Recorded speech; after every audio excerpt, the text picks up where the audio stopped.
All right, we're getting some more visuals of the Prime Minister's visit to Leh Ladakh. These are visuals of the Prime Minister meeting the soldiers who are receiving treatment.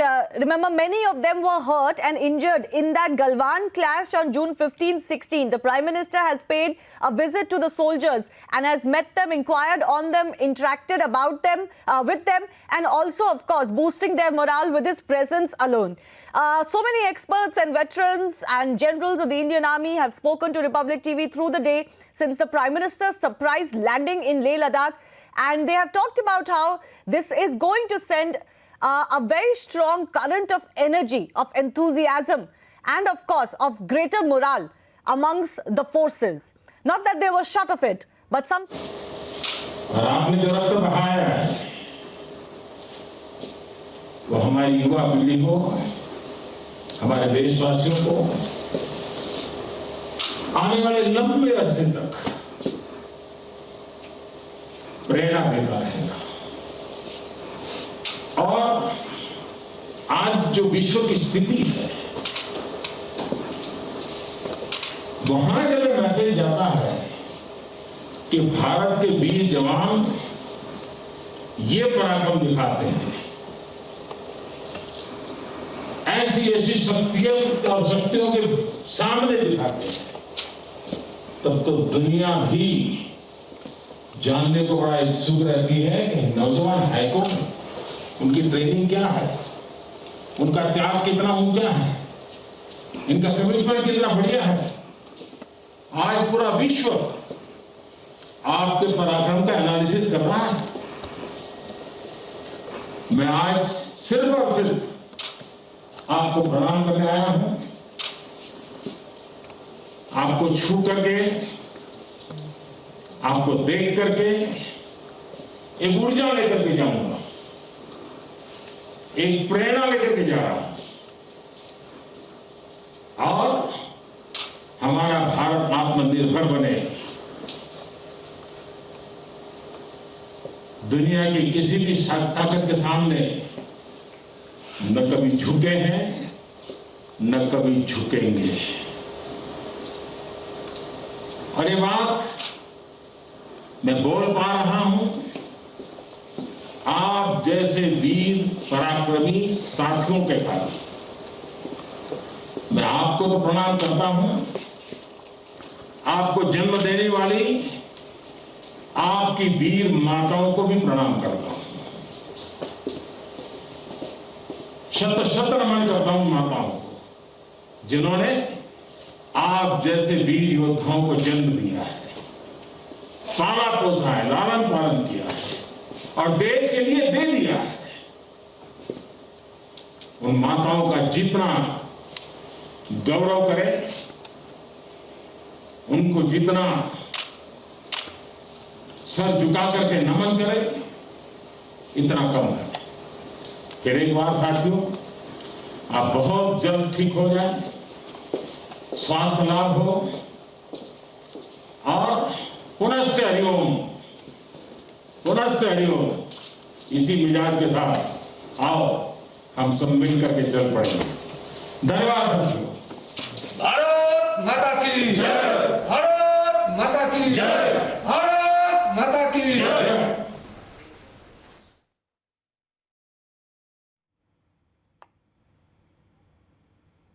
Prime Minister Narendra Modi there speaking, addressing the soldiers who are receiving treatment in the hospital in Leh. Once again, hailing their valor and their bravery and mentioning how he can talk about India not bowing its head to any...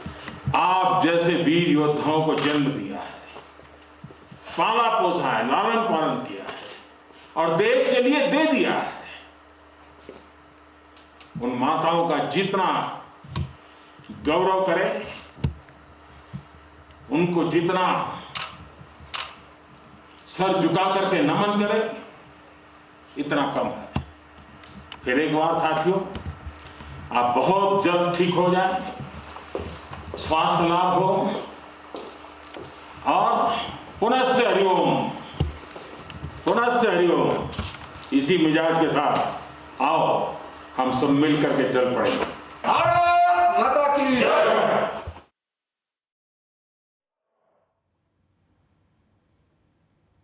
All right, once again, that was the Prime Minister's speech. He mentioned how he wants to pay a tribute and a homage to the mothers of the soldiers as well.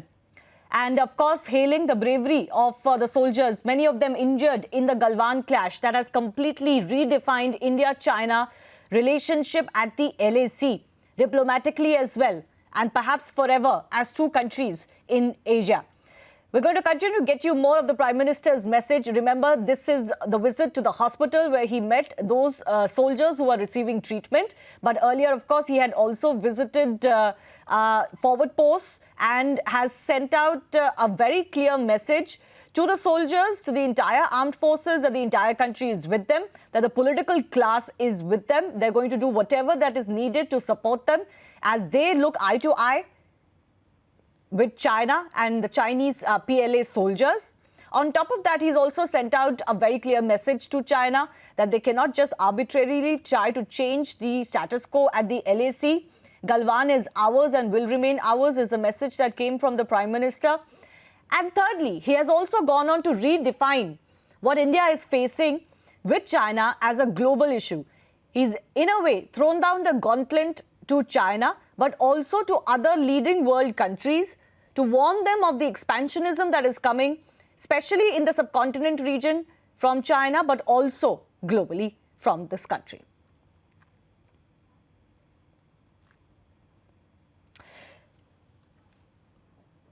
Major General G.G. Dwivedi is joining us now. Many other experts, especially veterans, will be joining us through the day. So thanks a lot for speaking to us. We've just heard that particular brief speech that the Prime Minister made at the hospital where he was visiting the injured soldiers. What do you make of the message, the speech, and especially the focus that the Prime Minister has given to the valor and bravery of our bravehearts in Ladakh? Well, firstly, I'd like to share with you that this Prime Minister visit was very important visit to the forward line because it gave him few opportunities. Firstly, to meet the soldiers on the ground, to meet the field commanders, share his intent and how his intent can be translated into operational execution. The Prime Minister being in the front line is a great morale booster. And also it gives a message to the global polity that how we take this situation very seriously. Because when Prime Minister is there, it is a message to the Chinese, to the global polity, and also to within their own countrymen and our own political parties that today India means business. You know that Chinese have come in and they did once again, a very treacherous and a deceitful act, violating all our agreements and, as usual, playing their card. But India has stood up and the Prime Minister has given a very clear message that we will not allow Chinese to change the status quo. And therefore, Chinese will have to go back to the April line. Should they not go back, then we have other military options and other options beyond military as well. Now, coming to your point of Prime Minister visiting the hospital and meeting the injured soldiers, you see the other side. Xi Jinping or Chinese have not even declared what casualty they suffered, what was the state of their injured. And you see India, where we are honored our people who have sacrificed their lives, our Prime Minister meeting the soldiers who have got injured, how much difference it is between India and China. And I have stayed in China as a defense attaché, and I follow Chinese very closely, commanded in all these areas. I think this is a very, very important message that the Prime Minister given both for the Indian as well as for the global polity, and more importantly for the soldiers who stand guard in a very difficult time.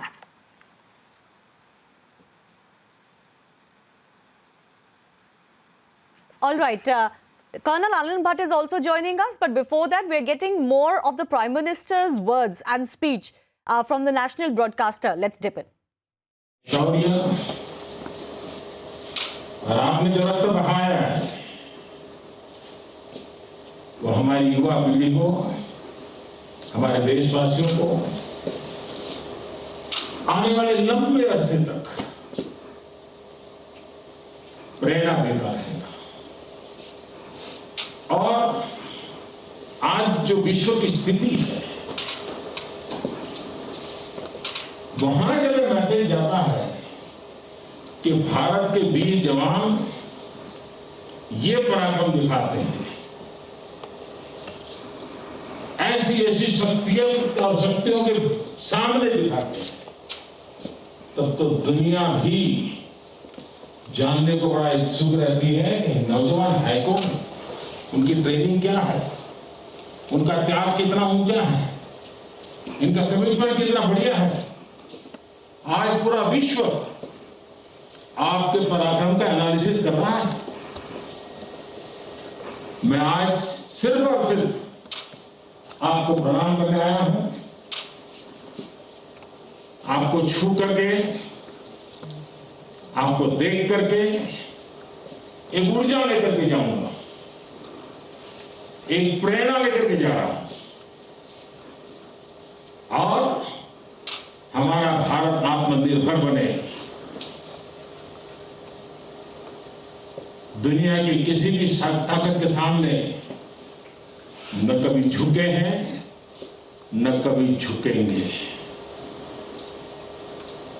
और ये बात मैं बोल पा रहा हूं आप जैसे वीर पराक्रमी साथियों के कारण।